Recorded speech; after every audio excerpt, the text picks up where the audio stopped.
Well, let's hope this recording goes well this time, because I recorded hours ago, and I nearly released a video that was not a video at all. So, as we get Zektas and Curious Birthmark, and we move on with our life. Zektas, Curious Birthmark. Yeah, we'll move on. So, not really much to say, because there were things I'm probably going to repeat a few things I've already said, but as we move on here, let's see what we get on our plate. In terms of mysteries, Curious Birthmark, correct, and I think everything else was normal, so as we get into Zektas, Curious Birthmark, character exclusive custom character once more, 8 strength, 8 dexterity, 4 perception, 4 knowledge, and 4 charisma, but we're going to be taking a trip to the hardware store, as I tried to remember everything I said in the last video. Takushi-san, charisma, or the last recording, sorry. Second, strength, maybe a light check. We'll focus on strength, but we are on Zektas, so technically we die at 84% doom if I don't increase every other stat. So that might be the priority, but we're setting the hardware store, because if we get to the monkey wrench, it almost doesn't matter, but we'll see. So yeah, there was a few things I said that I kind of still remember. It's been hours since my last recording, but for those who jumped to the timestamp, essentially I did a recording and I uploaded a video, and I took that video down because it was not as intended. Actually, because of something different. I was trying to record something else for this channel, and that, you know, it's as it is. And then I switched back to World of Horror. It's something I often do, even though I've played different games on this channel, so you'd think I'd get the settings correct, but I don't know what actually happened to the video, because everything looked fine to me. Mermaids, Kana, painting, Murd, and television. So we're definitely going to take Kana first. My next question is... do I really want to... yeah, we're going to actually go shopping. So, we're going to prepare here. I would tree, but we're on Curious Birthmark already, and if we get stacks of certain curses, or just a bunch of different bad curses, that's just as bad. And with my RNG, I might as well treat the game that way. So, we did not get the thingamajiggy. I'm going to reroll once, and yeah, let's take the monkey wrench. This already lowers my strength by 1, but you normally, at around 5 strength, the monkey wrench is definitely still usable, at least in my opinion, but hey. So, as we move on here, so as much as I complain about that STE event, I normally don't run into it, so all things considered, I should consider myself lucky for rolling low there still. But you never know. I think I've run into STE once naturally, and by naturally I mean I never purposely, I never try to pick a decision that forces the STE counter to increase is what I'm trying to say. But anywho, yeah, we're gonna visit the monument once. And we're going to leave on funds and move on. We're going to try to stave off the Zektast stat debuff, but with pretty much normal mysteries, that's probably not going to happen, so I am still looking to increase all my other stats by 1. I could opt to wait, and I could do an interesting strat, which is essentially just to hold my levels until near the closer end of the run, and as you can see. So again, a small little character sprite advice for World of Horror specifically is that there is a certain dimension here, and I know we don't really have... There are some people with guides in terms of like picture examples of templates that you can use.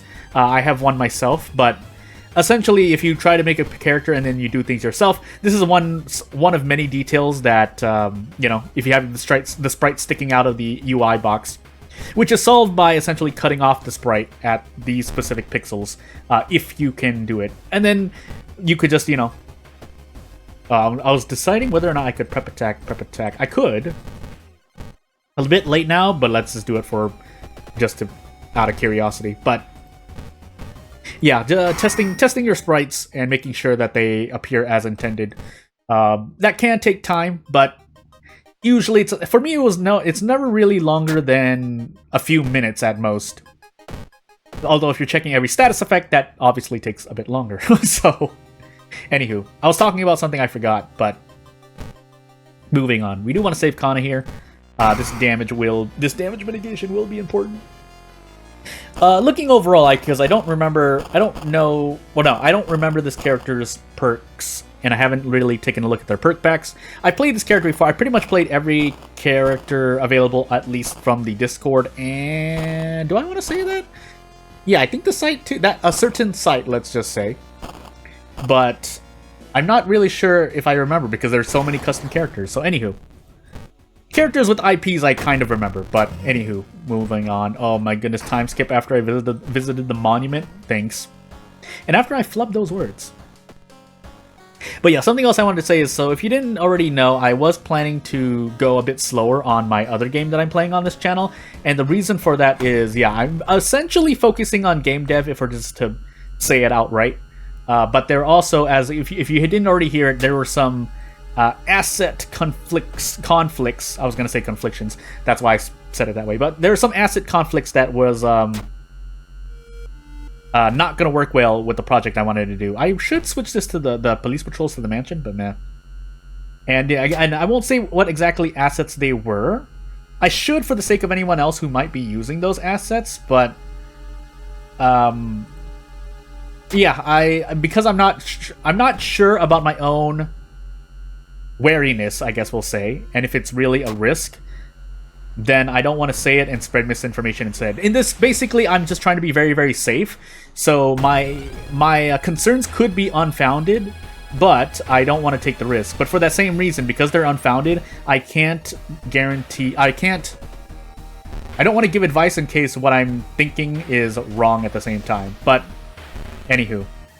Oh my goodness. That's a double attack? Really? Huh. Or that's a special attack? I didn't even know the Infested Girl had a special attack. Anywho. But yeah, that's the reason why things are a bit harder for me right now. And I'm doing my best, but slowly chugging through it, which is why this week might feel a bit slower. In fact, that's part of why my recording... The first recording I did before this one was going to be late anyway. Also, we are going to do a double attack boost because... if we missed both of these attacks, that would have been bad, but thankfully we didn't. So now we can just desperate prep strong our way out. But yeah, I have to fix a bunch of stuff. Again, and the other way to think about it, in short, is I made mistakes, and it's up to me to fix them. So, shrug! Also, I think I could have arrested that encounter, right? Anywho. Do I have any injuries? No, I have Insmasu look, which doesn't really affect me. It now does have an effect, which I'm forgetting at the moment, because I am thinking of stuff. A lot of things in my brain, but hey, but we're just gonna level up now because I don't feel like we'll get enough things. In fact, I'm gonna take knowledge here, just in case we run into the ghost, because I don't want to deal with harder ghost encounters if I sever. But anywho, moving on. So another thing I talked about was, we'll just say it outright. Hey, Expedition 33 is a pretty cool game. I have not played it myself, and no one around me close by has played the game, but I hear, at the very least, that it's a very, very good game, and I understand why. So, and that is to say, because the other thing I talked about is how, basically, the Western AAA gaming scene is not looking good. Man, it's really not looking good, by the way. I mean, we rolled a 7 anyway, but yeah, there's not really much else to say without my own speculation going in, and I don't really want to say that much because I don't want to talk about that because I don't have as much knowledge as obviously other people might.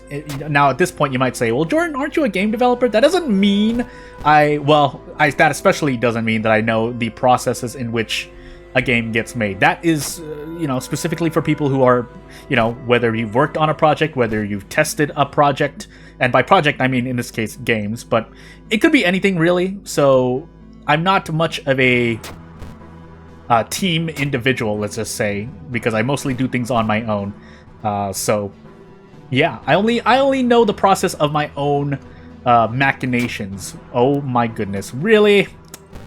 I thought I was going to pass a check at some point. I guess not. Now we just rest, though, by the way.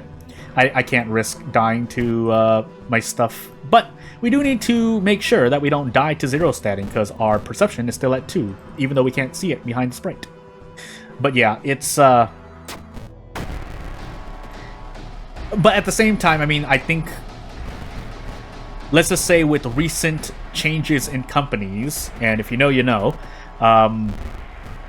It's kind of obvious that the Western AAA gaming scene is not that well. Meanwhile, as I said before, indie game devs are still, doing a lot better. And at this point, it is something to say, because at this point, I mean, one counterpoint that I've thought about, and I believe other people have said before, is that, well, Jordan, you know, there are hundreds of indie games, and is it such a surprise that a few of them knock it out of the park?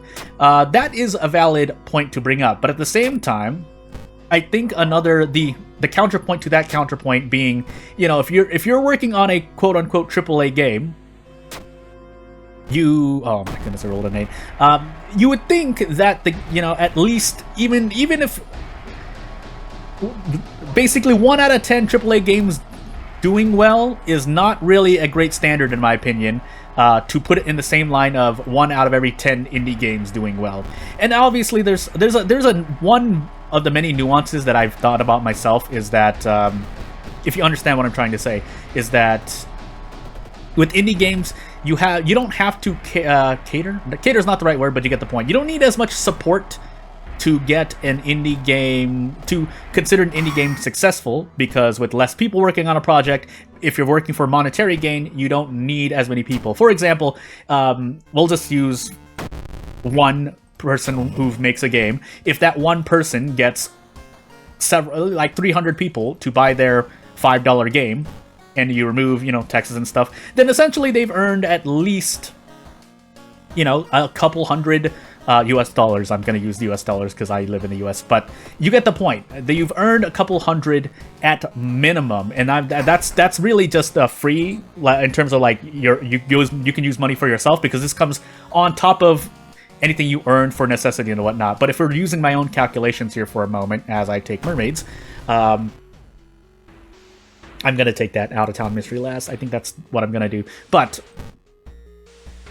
so if you use my own calculation, so let's just say 2.5 US dollars USD actually goes into your pocket, then you've earned about at least $1,000, which, isn't that bad, but again, this is the bare minimum for anyone looking for, I guess, a profit, which I think people who normally put their games on the stores, it might be just as much, but anyone who does better than that basically is doing a lot better. Whereas as we move on to the next part of this point, for a AAA game, you probably want more than 1,000 people to buy the product. Well, we'll say the product in this case. So shrug, and that's probably not going to support the hundreds of people who worked on that project. We'll even be lenient and say a few dozen people who worked on a project, but obviously for a AAA company, you're paying a lot of people. Maybe you're doing things for advertising, maybe you're doing things for promotion, testing the game, and you're constantly paying people over a period of time to work on a game. Whereas someone working on a game on their own, a lot of indie game devs actually develop games as a side hobby. I think like 9 out of 10 indie game devs are that way. And the 50% of those, that 1 out of 10, do have other support to support their lives as they're making their games. So I'm here shrugging as I say they don't have as much. They don't need as much to be returned to them. My goodness, by the way, I really should have rested here, but I didn't think I was just gonna keep rolling this badly. Did I? How long has it been since I succeeded the check? But again, that's. I was kind of autopiloting here. There's no way out, is there? Well, yeah, there's no way out. So without further ado, I guess I'll just cut myself off here. And if you want, if you want to support me or do anything, you know what to do, because I'm just gonna cut myself off because I lost the road. Oh my goodness!